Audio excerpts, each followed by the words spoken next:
CagePotato.com here with Mayhem Miller. How's it going today, bud? I'm awesome.com/kickass. All right, man. So we got a season of Bully Beatdown coming up. November 4th! Look at that. Yeah, look, my entire life is going to be wrapped up in saying, November 4th, Bully Beatdown. So I might as well get it off to a good start with you. November 4th, Bully Beatdown. Wow! It's wacky. I fight the bully. All right, so let's touch base with what's most important right now. Everyone's talking about it. Nick Diaz, man. Yeah, no. What do you mean? What's so important? This guy is scared, homie.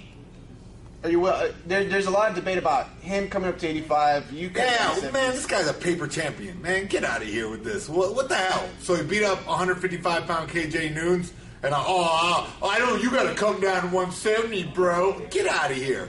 Like, okay, what exactly does that mean? The only fight anyone wants to see is me and Nick Diaz. Outside of UFC, that's the only fight people are talking about here in America. I'm sorry, that's how it is. You broke it off. You jumped me.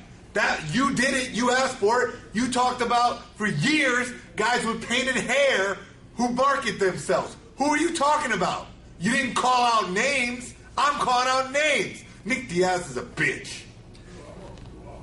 Tell me a little bit about what happened backstage. Yeah, the guy threw a water bottle at me. You know, like, it's just like, he wants it, but he doesn't. He wants it, but he doesn't. Oh, come to my gym and fight. Come to your gym and fight you? Really? That's what you're saying now? Get out of here, man. Step in the cage and fight me. You know, it's ridiculous. What's the next fight you got lined up, man? I don't know. I don't have anything lined up yet. You know, I want to fight.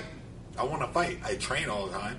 After you beat Kazushi Sakuraba, Dream didn't offer you anything, Strikeforce? Not yet. Yeah. So, I mean, I'm sure. Look, I'm in demand. So they want me to fight, I'll fight. You know, that's what I want. I do the TV. I got November 4th, Bully Beatdown comes out. Like, I do all that stuff. In the meantime, I'm at Reagan Training Center training. So, like, I you know, devote my life to this whole thing, and that's what I'm doing. Sure. What was it like fighting a legend in Kazushi Sakuraba? Yeah, no, he was an old man, but at the same time, like, that's my hero. So when they said to fight him, I said, okay, I'll fight him. And you know, it was cool. It was like surreal. You know, it was like magical to be standing there across from him and hear his name and stuff. I was like, damn, I'm really doing this right now. It's so weird, but you know, it was magic. Like, I was happy to have that happen. Obviously you just did that fighters exchange for Sherdog. What was going to Brazil like, man? Unbelievable. It was like the dopest thing I ever done, pretty much. It changed my life, actually. It's like a life-changing experience. Like, I saw all this crazy training and saw this crazy, like, you know, just a totally different planet, you know. And now, you know, it gave me a lot more appreciation for my friends from Brazil. And because I kind of understood a little bit more why, like, they love Brazil. They have, like, so much pride for their home country because, man, the place is beautiful. The people are amazing.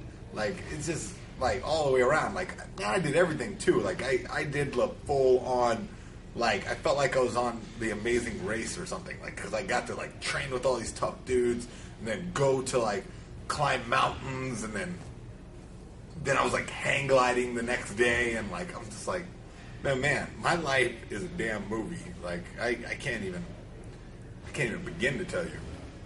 Speaking of that, man, ever since the MTV thing, you have blown up tremendously.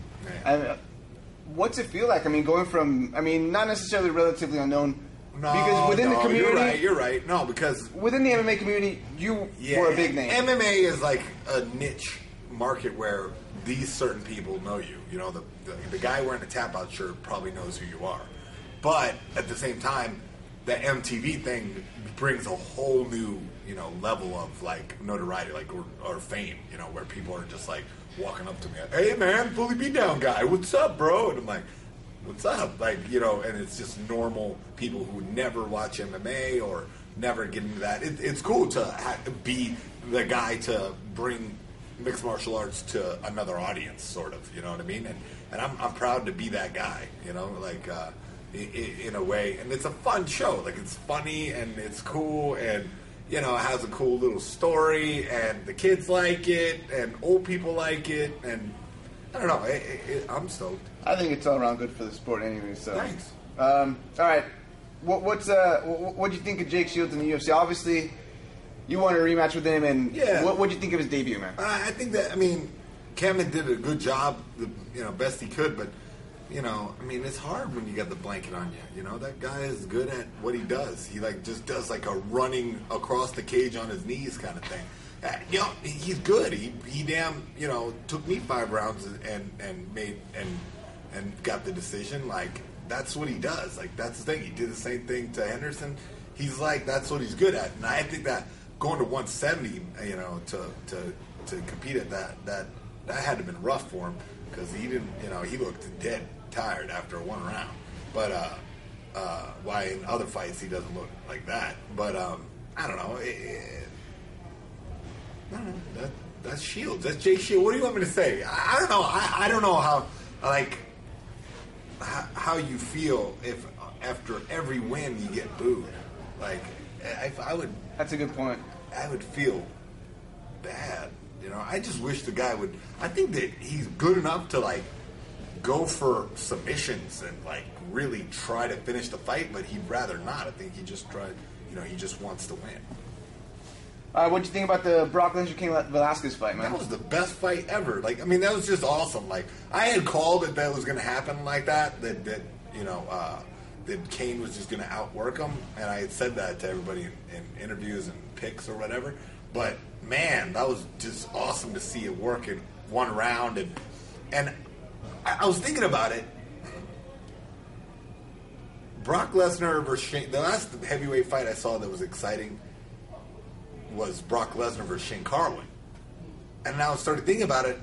I'm like, Brock Lesnar puts on good fights. Like, win or lose, he puts on a good fight. Like, that's something to be said. You know what I mean? Like, and regardless of whether you love him or hate him or whatever, you got to respect that he puts on a damn good fight. And I knew Cain had the tools to beat him up, and it was awesome to watch it happen. But now that I realize that Brock Lesnar puts on awesome fights, it makes me want to see Brock Lesnar fight again. Like, it's so funny.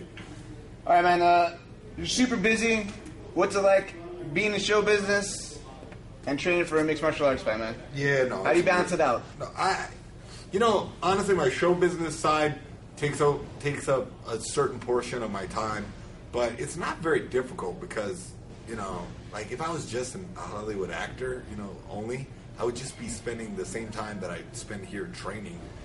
I would be spending it on like lifting weights to look buff for my next movie role. You know what I mean, or whatever. So it's like not tremendously difficult to balance out the thing because I can go and get punched in the face in the morning and do interviews in the afternoon.